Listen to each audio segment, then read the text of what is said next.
প্রিয় দর্শক, স্বাগত আজ দুপুরে। আপনাদের সঙ্গে আছি আমি নোজা সাওম। সবাইকে শুভেচ্ছা জানিয়ে শুরু করছি আজ দুপুরের আজকের আয়োজন। আজ থাকছে সংস্কৃতি, এনটিভি অনুষ্ঠান সূচি ও দুপুরের অতিথি। প্রথমেই থাকছে সংস্কৃতি। ধানমন্ডির কলাকেন্দ্রে অনুষ্ঠিত হচ্ছে শিল্পী সাইদুল হক জুইসের মিশ্র মাধ্যমে আঁকা শিল্পকর্ম প্রদর্শনী বনবিবির খোঁজে। প্রতিদিন বিকেল 4টা থেকে রাত 8টা এই সময় প্রদর্শনী চলবে 20 এপ্রিল পর্যন্ত। গুলশান 2-এর 87 নম্বর রোডের 8 নম্বর বাড়ির 7ম তলায় অনুষ্ঠিত হচ্ছে চিত্রশিল্পী হারুনুর রশিদ টুটুলের দ্বিতীয় একক চিত্রকলা প্রদর্শনী ভঙ্গুর সহাবস্থান। প্রদর্শনী চলবে 23 এপ্রিল পর্যন্ত। এবার এনটিভি অনুষ্ঠান সূচি। এবার জানিয়ে দিচ্ছি এনটিভির আজ রাতের বিশেষ অনুষ্ঠানগুলির সময়সূচি। সন্ধ্যা 6টা 15 মিনিটে সরাসরি সম্প্রচার হবে সমসাময়িক বিষয় নিয়ে অনুষ্ঠান সংলাপ প্রতিদিন।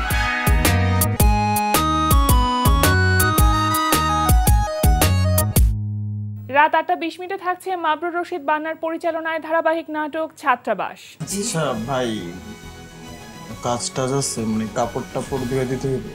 আরে না রে ভাই, পাগল আছে কি যে বলে না, তোরা ছোট ভাই না ওটা আমার। তাইলে ভাই বিছনা তো গোছল বেটা গুছাই দিমু। আর দেখ বেটা কি বিছনা গোছাই, তোরা আমার ছোট ভাই, তোকে মিষ্টি খাওয়াই, তোর ভালোবাসা ছোট ভাই, আগর মিষ্টি খা। তোমার কথাবার্তা শুনে তো মনে হচ্ছে যে তুমি হোস্টেলের বড় ভাই হতে চাইতেছো। না, এই ইচ্ছা অনেক আগে চলে গেছে। এখন জাস্ট আমি হোস্টেলে শান্তিতে থাকতে চাই, আর কিছু না। কিন্তু তুমি মিছিলে যাবার ব্যাপারটা মানতে পারবো না। মানতে পারতেছো না? তাহলে একটা কাজ করি। কি? আমার কাজিনের ডান হাত পাগল বাড়ি দিয়া এই আদুনা ছেলের একটা হাত ভাঙিয়ে দিই। রাত 9টায় থাকছে অনুষ্ঠান স্যান্ডালিনা গ্ল্যামার ওয়ার্ল্ড। রাত 9টা 30 মিনিটে থাকছে ধারাবাহিক নাটক জোনাকির আলো। তুমি আবার কোথায় যাচ্ছ? আপনি জানেন না, আজকে তো মুগ্ধ আর আপনার ছেলে বাজারে গিয়েছিল, এক গাদা বাজার করে নিয়ে এসেছে। আমার খুব একটা ভাজা মাছ খেতে ইচ্ছা করছে, যদি 2 টুকরা মাছ আমার জন্য নিয়ে আসতে পারো। আমি জানি, এই জন্যই তো যাচ্ছি। তাহলে কি এখন আমগো এই বাড়িতে বন্দি করে রাখবা? বন্দি মানে? এই বেটা এই, আরে ঢাকার শহরে তুই সবজি বিক্রি করস, বস্তিতে থাকস, কষ্ট করস, হ্যাঁ? সেখান থেকে আমি বিল্ডিং আনছি, আরাম করে খাওয়াইতেছি, ঘুম পাড়াইতেছি, ভাল লাগতেছে না? না, এটা বন্দি মনে হইতেছে তোমার? আমার এই সবজি বেচাই ভালো, আমগো বড় লোকই আমার ভালো লাগে। রাত 11টা 30 মিনিটে সরাসরি সম্প্রচার হবে টক শো এই সময়।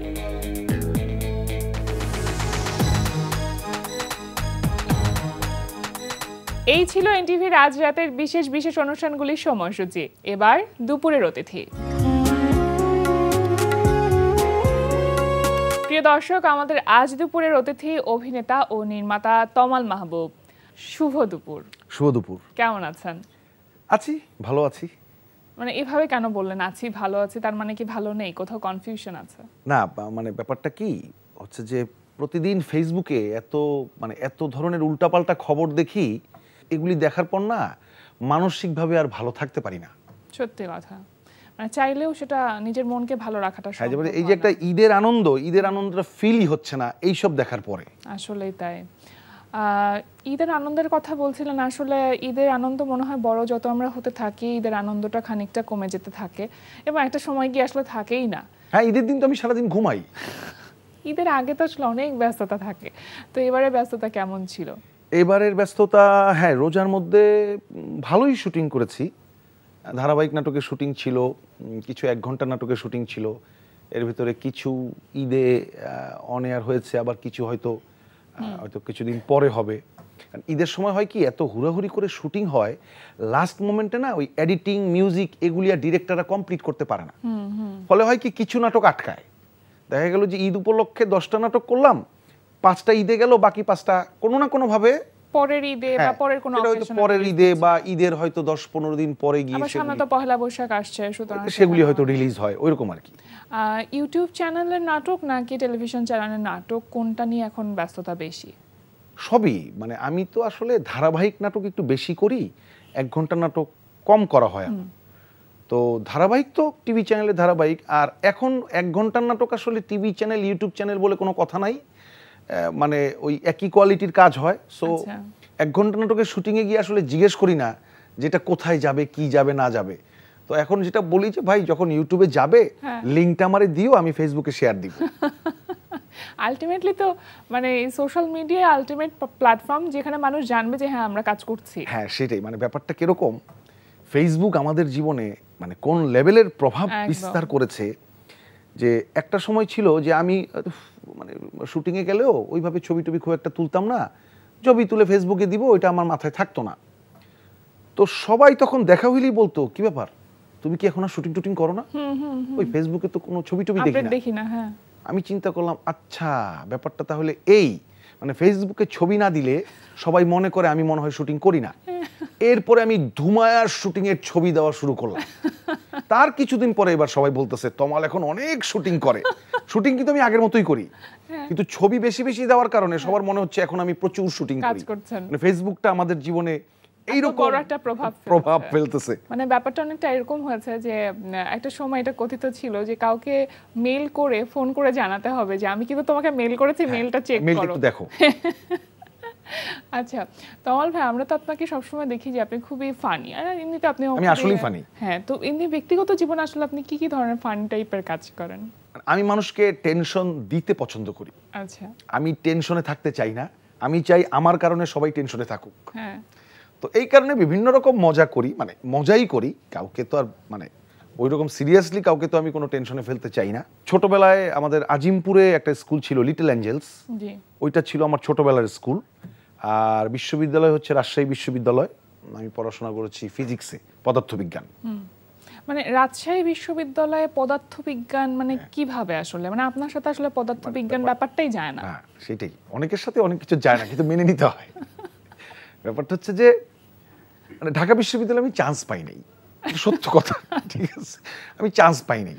মানে আমি মেধাবী কিন্তু চান্স পাই নাই, ব্যাপারটা অনেকটা এরকম। এছাড়া আমি যেখানে যেখানে পরীক্ষা দিলাম সব জায়গায় আমি চান্স পেলাম, কিন্তু বাসার পাশে ঢাকা বিশ্ববিদ্যালয়, সেখানে আমি চান্স পাই নাই। এই লজ্জায় আমি তো পারলে কিছুদিন বাসা থেকেই বের হই না, মানে ওই সময়ে। ব্যাপারটা আমার কাছে এতটাই মনে হয়েছে যে সারা বছর আমি টিএসসিতে আড্ডা মারলাম, ঢাকা বিশ্ববিদ্যালয়ে পড়তে পারবো না, বিশ্ববিদ্যালয়ে চান্স পেলাম না। আমি মানে এটা কিভাবে সম্ভব হয় না, মানে আমার মনে কাছে অবিশ্বাস, আমার কাছে মনে হচ্ছে এটা আমার লাইফ একটা বিরাট অ্যাক্সিডেন্ট। তো যাই হোক, মন টন খারাপ ছিল। পরে রাজশাহী বিশ্ববিদ্যালয়ে চান্স পেলাম, খুলনা বিশ্ববিদ্যালয়, ময়মনসিংহ কৃষি বিশ্ববিদ্যালয়। কিন্তু রাজশাহী বিশ্ববিদ্যালয় আমার এত ভালো লাগছে, এত সুন্দর পরিবেশ, আমার মনে হয়েছে আমি এখানে পড়বো। আচ্ছা, এখানে আমি যখন পরীক্ষা দিতে যাই আমার কাছে পরিবেশ দেখে এত ভালো লাগছে যে এখানে চান্স পেলে আমি এখানে পড়বো। এবং চান্স আমি রাজশাহী বিশ্ববিদ্যালয়ে আমি পড়ছি, কারণ আমার পরিবেশটা অনেক ভালো লাগছে। মানে যারা মানে রাজশাহী বিশ্ববিদ্যালয়ে যায় নাই, আমি তাদেরকে বলবো যে একবার ঘুরতে হলেও যান। আসলেই সুন্দর। আচ্ছা, এবার যখন আপনি রাজশাহী বিশ্ববিদ্যালয়ে পড়ছেন, লেখাপড়া করছেন, তখন কি কোনো সাংস্কৃতিক কর্মকাণ্ডের সাথে আপনি ছিলেন, জড়িত থাকতেন? ছিলাম বলতে কি, মানে আমি তো মানে ফিজিক্সের স্টুডেন্টদের, মানে সায়েন্সের স্টুডেন্টদের হয় কি ক্লাস, প্র্যাকটিক্যাল, এগুলি একটা প্রেশার থাকে। এগুলির পরে না অন্য কিছু করার খুব একটা সময় থাকে না। তো এখানে একটা মজার ঘটনা আছে। আমাদের ফ্রেন্ড সার্কেলের একটা নাটকের গ্রুপ ছিল, তো আমি মাঝে মধ্যে যাইতাম রিহার্সেল অমুক তমুক এই সেই। তো আমার খুবই বিরক্ত লাগতো ব্যাপারগুলি, কি তোরা সারাদিন কি রিহার্সেল কি করো সেগুলি। সেই গ্রুপে একমাত্র আমিই অভিনয় করি, আর কেউ করে না। এবং এইটাই কারোর সাথে মানে ওই আমাদের ওই সার্কেলের কারোর সাথে দেখা হইলে তাদের প্রথম প্রশ্নই হচ্ছে তুই কেমনে অভিনেতা হইলি? সারা বছর তো অভিনয় আমরা করলাম, রিহার্সেল আমরা করলাম, স্টেজে আমরা অভিনয় করলাম, তুই তো ছিলি দর্শক। আমি বললাম যে বন্ধু তোদের থেকে তো শিখছি, দর্শকের চেয়ারে বসে বসে অভিনয়টা শিখে ফেলেছি। মানে তখন আমার সত্যি কথা কি, মানে কেন জানো এইসব রিহার্সেল টিহার্সেল দেখতে বিরক্তই লাগতো, কিন্তু পরবর্তীতে দেখলাম যে মানে ব্যাপারটা আমার কাছে পরবর্তীতে গিয়ে মজা লাগছে। মানে এই জিনিসটাও অ্যাক্সিডেন্টালি ঘটলো আপনার জীবনে? আমার কিন্তু অভিনেতা হওয়ার ওরকম কোনো প্ল্যান ছিল না যে আমি অভিনেতা হব, মানুষের টার্গেট থাকে না, আমার ওরকম কোনো টার্গেট ছিল। তাও আবার প্রথম কাজ মোস্তফা সরোয়ার ফারুক। হ্যাঁ, মানে ফারুক ভাইয়ের কাজ মানে ওইটাও হইছে কি, আমরা ওই আজিজ মার্কেটে আড্ডা মারি, তো আমার যেটা হইছে যে মানে ন্যাচারালি আমি একটু মজা করতে পারি যে কোনো বিষয় নিয়ে, এবং মানুষের কপি করতে পারি। তো ওই কারণে হইছে যে ওই আর এমনি তো ওই থিয়েটার রিহার্সেল ওইটার অভিজ্ঞতা তো আমার ছিলই, ভার্সিটির ওই আমার সার্কেলের কারণেই ওই অভিজ্ঞতাটা আমার ছিল। তো আমাকে যখন প্রথম মানে ক্যামেরার সামনে কাজ করলাম, আমার না অতটা খুব কঠিন কিছু মনে হয় নাই। আচ্ছা, মানে অভিনয় বিশেষ এটা কিছু তো বলে জানি মনে তো হয় কিভাবে না। করতে হ্যাঁ। হবে, আমার কাছে ব্যাপারটা ছিল এরকম যে এটা তো আমি জানি এইভাবে এভাবে করতে হবে, তো আমি করতে, এবং সবাই বলছে যে ভালো হয়েছে। তখন আমার মনে হয়েছে যে ফারুকি ভাই আবার তখন আমাকে বলছিল যে তুই অভিনয়টা চালায় যা, তুই ভালো করতে পারবি। আচ্ছা, হ্যাঁ, মানে মানুষকে তো বুঝি তো আমরা যে অনেককে 3 বার শেখানো লাগে তারপরে গিয়ে পারে, ট্রু। তোকে একবার বললে তুই ধরতে পারিস, দ্যাট মিনস তোর দ্বারা অভিনয়টা হবে। আপনার মধ্যে আসলে সহজ এত। হ্যাঁ, তোর দ্বারা হবে, তুই এটা চালায় যা। আচ্ছা। তখন আমার মনে হয়েছে আচ্ছা ঠিক আছে, দেখি না মানে জিনিসটা আসলে আমার দ্বারা হয় কিনা, ট্রাই করে দেখতে দোষ কি, আচ্ছা, যে 6 মাস 1 বছর একটু ট্রাই করে দেখি। একটা থাকে তমাল ভাই, সেটা হচ্ছে ধরেন শখের বশে আমি অভিনয়টা করছি, প্রফেশনাল জায়গাটা আমার আলাদা, কিন্তু আপনি অভিনয় নিয়ে এতটাই সিরিয়াস হয়ে গেলেন যে আপনি এই জায়গাটাতে প্রফেশনালি চলে আসলেন। ব্যাপারটা হয় কি, অভিনয় করার মানে বছরখানেক পরে আমি দেখলাম যে অভিনয় করলে টাকা পাওয়া যায়। আচ্ছা, তো বছর খানেক পরে, হ্যাঁ, বছর খানেক পরে প্রথম তার কেউ ওইভাবে টাকার জন্য যাইতাম না, বা কেউ টাকা ওইভাবে দিত, মানে শখের বশে ছিল শখেই ওটা। যাইতাম। হ্যাঁ, বাট টাকার ব্যাপারটা তখন মাথায় ছিল না। আচ্ছা, তো বছরখানেক পরে দেখলাম যে কিছু টাকা দেয়, আমি খুব আশ্চর্য হইলাম, আমাকে টিভিতেও দেখায় আবার টাকাও দেয়, এটা তো ভালো জিনিস, এটা তো তাহলে করতে হবে। হ্যাঁ, এবং যত দিন যাচ্ছে একটু একটু করে টাকার পরিমাণ বাড়তেছে। আচ্ছা, হ্যাঁ, মানে সেটা কি মানে আমার আপনি চাও যে লাগে তা না, এমনিতেই দেখি যে মানে আমি যা ভাবছি তার চেয়ে বেশি দেয়। আচ্ছা, হ্যাঁ, তো আমি চিন্তা করলাম যে বাহ, ভালো ব্যাপারটা তো। তো খুব মজার একটা ব্যাপার, আমাকে টিভিতে দেখাচ্ছে, আমাকে 2-4 জন লোক রাস্তাঘাটে চিনতেছে, আবার টাকাও দিচ্ছে, টাকার ব্যাপারটা তো আমি আশাই করি নাই। তখন আমার মনে হলো যে না, আমি দেখি না কি করতে পারি।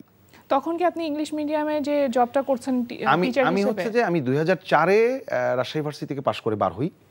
এরপরে আমি একটা ইংলিশ মিডিয়াম স্কুলে সায়েন্স পড়াইতাম, তখন আমার বাবার ব্যবসাও দেখতাম। আচ্ছা, তো শেষ পর্যন্ত আর ওই মানে স্টুডেন্টদের পড়ানোর ওই সময়টা আমি আসলে আর বের করতে পারি নাই।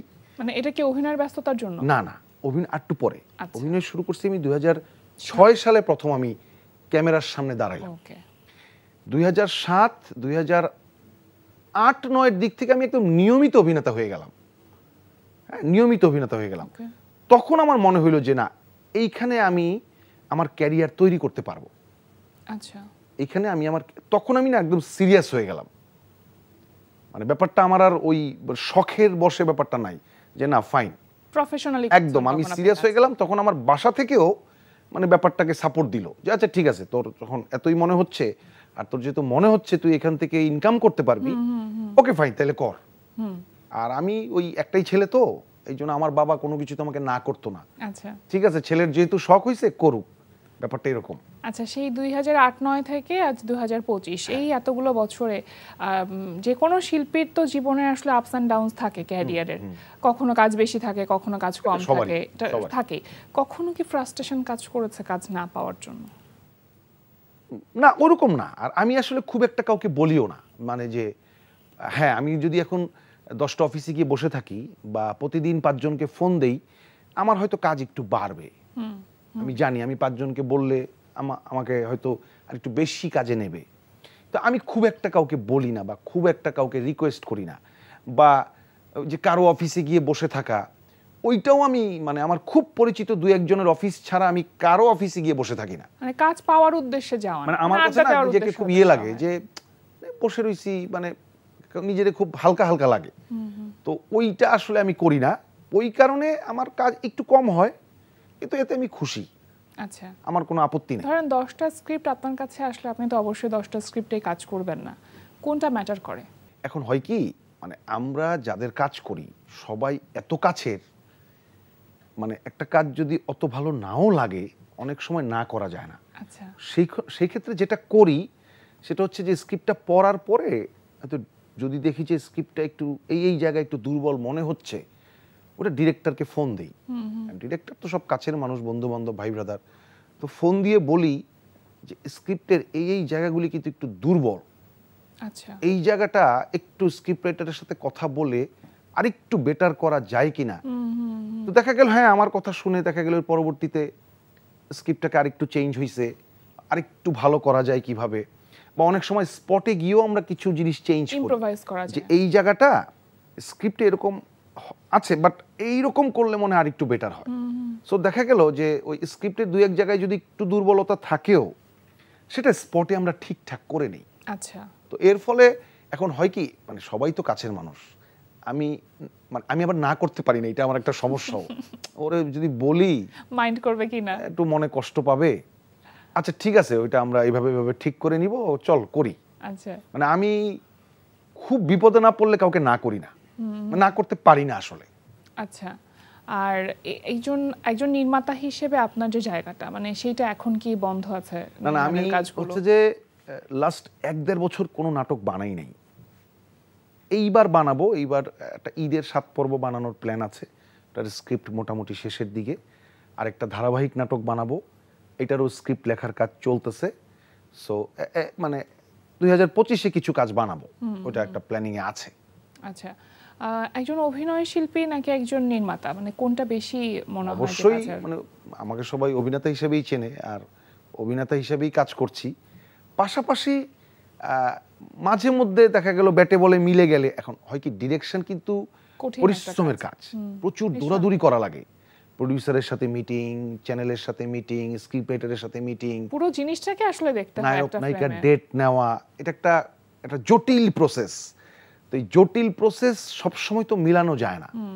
যখন দেখি যে না এই জায়গাটায় ব্যাটে বলে মিলতেছে, সবকিছু বাজেট টাজেট মিলাই মিলতেছে, ওকে ফাইন, তাইলে একটা কাজ করা যায়। কিন্তু যারা শুধু ডিরেকশনই দেয় তারা সারা বছর আসলে অনেক কষ্ট করে, অনেক দৌড়ের উপর থাকে।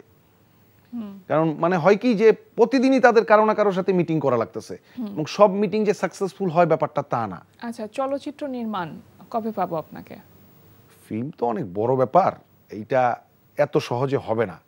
আর বাংলাদেশে হয় কি, পরিকল্পনা কি আছে? ব্যাপারকে আমি বলি, ব্যাপারটা হচ্ছে বাংলাদেশে ফিল্মে ইনভেস্ট করার লোক আছে, টাকাটা বড় সমস্যা না, কিন্তু সেই টাকাটা উঠবে কিনা এইটা হচ্ছে বড় সমস্যা। অল্প কয়টা হল, ঈদ ছাড়া আর তো দর্শক হলে যায়ও না, 2 ঈদ ছাড়া বাকি কখন দর্শক হলে যায়? খুব একটা কেউ যায় না। তাহলে একটা সিনেমা যদি একদম নর্মালিও বানানো হয় তাও 1 কোটি টাকা খরচ আছে। একদম নর্মাল ভাবে যদি কেউ একটা সিনেমা বানায় 1 কোটি টাকা হচ্ছে মিনিমাম খরচ। 1 কোটি টাকা তো আসতে হবে, 1 কোটি টাকা দেওয়ার লোক আছে বাংলাদেশে, 1-2 কোটি টাকা দেওয়ার লোকের অভাব নাই। কিন্তু যদি ব্যবসাটা থাকে তাহলেই না মানুষজন টাকা দিবে। সমস্যা হচ্ছে ব্যবসা নাই তো, তাইলে হবে কিভাবে? সমস্যাটা এখানে। ইচ্ছাটা আছে কি আপনার? হ্যাঁ, ইচ্ছা কার নাই, সবারই আছে, কিন্তু সমস্যা তো মানে সমস্যা হচ্ছে যে মানে টাকা একজনের থেকে আমি নিতে পারবো সেটা সমস্যা না, কিন্তু টাকাটা তো ফেরত দিতে হবে। তাহলে যদি ফেরত দিতে না পারি তাহলে টাকাটা নিয়ে তো আমি আসলে বিপদে পড়তে চাই না। সামনে তো অভিনয় শিল্পী সংঘ নির্বাচন, সেটা নিয়ে আসলে উত্তেজনাটা কতখানি আছে? অভিনয় শিল্পীর সঙ্গে নির্বাচন হয় কি অনেকটা ঈদের মতো হয়, হয় না যে সবাই আসে, অনেকের সাথে হয়তো দেখা নাই, বা অনেক সিনিয়র আর্টিস্ট আছেন যারা হয়তো বয়সের কারণে আগের মতো কাজ করেন না, বা হয়তো সব কিছু মিলে আগের মতো আর ব্যস্ততা নাই। দেখা গেল অনেকের সাথে 6 মাস 1 বছর পরে দেখা হয়, 2 বছর পরে দেখা হয়, বা অনেকের সাথে গত 2 বছর 3 বছরের ভেতরে দেখাই হয় নাই। ইলেকশন উপলক্ষে সবার সাথে সবার দেখা হচ্ছে। হ্যাঁ, আর আমাদের এখানে ভোটে যারা দাঁড়ায়, মানে ইলেকশনে যারা প্রার্থী হয় অভিনয় শিল্পীর সঙ্গে, সবাই যোগ্য, আমি কাউকে অযোগ্য বলবো না, মানে সবাই যোগ্য, যেই জিতুক আলটিমেটলি কোনো সমস্যা হয় না। এবং আমাদের ইলেকশনটা ওই অন্যান্য সংগঠনের ইলেকশনে যেমন ঝগড়াঝাটি অনেক ঝামেলা হয়, আমাদের এখানে কোনোদিনই কোনো ঝামেলা হয় না। দেখা গেল যে সব প্রার্থীরা ভোটাররা সব একসাথে বসে চা খাচ্ছে, আড্ডা মারছে, এটা একটা উৎসব মুখর পরিবেশ। আমি তো অনেকটা ঈদের মতো লাগে আমার, নতুন জামা কাপড় পরে ইলেকশনের দিন দেখা গেল নতুন জামা কাপড় পরে গেলাম, মানে একটা ঈদ ঈদ ব্যাপার থাকে। ভীষণ ভালো লাগছিল তামাল ভাই, আপনার সাথে কথা বলতে বরাবরই লাগে। ভীষণ ভালো থাকুন, প্রাণবন্ত থাকুন। এইসব অনুষ্ঠান আসলে 2-3 ঘন্টার করা উচিত। হ্যাঁ, মানে বিশেষ করে আপনাদের মতো মানুষদের সাথে কথা শেষ হয় না। অনেক অনেক ধন্যবাদ আমাদের আমন্ত্রণে সাড়া দেওয়ার জন্য। ধন্যবাদ এনটিভিকে, ধন্যবাদ আমাকে এখানে আমন্ত্রণ করে নিয়ে এসেছেন। এনটিভির সাথে যারা আছেন, এনটিভিতে যারা কাজ করছেন, সবাইকে শুভেচ্ছা। আর এনটিভির দর্শকদের বলছি, বেশি বেশি বাংলাদেশের নাটক, বাংলাদেশের সিনেমা দেখুন, আপনারা দেখলেই আমরা এগিয়ে যেতে পারবো। ধন্যবাদ। প্রিয় দর্শক, আমরা চলে এসেছি অনুষ্ঠানের শেষ প্রান্তে। অনুষ্ঠান সম্পর্কে আপনার মতামত জানাতে মেইল করুন আজ দুপুরে @ntvbd.com এ। বিশ্বের যে কোনো প্রান্ত থেকে যে কোনো সময় আজ দুপুরে দেখতে ভিজিট করুন আমাদের পূর্ণাঙ্গ ওয়েব পোর্টাল www.ntvbd.com। এছাড়া এনটিভি সব জনপ্রিয় অনুষ্ঠান ও খবরের আপডেট পেতে ভিজিট করুন আমাদের ইউটিউব চ্যানেল ও ভেরিফাইড ফেসবুক পেজে। সবার মঙ্গল কামনায় আজকের মতো এখানেই শেষ করছি। শুভ দুপুর।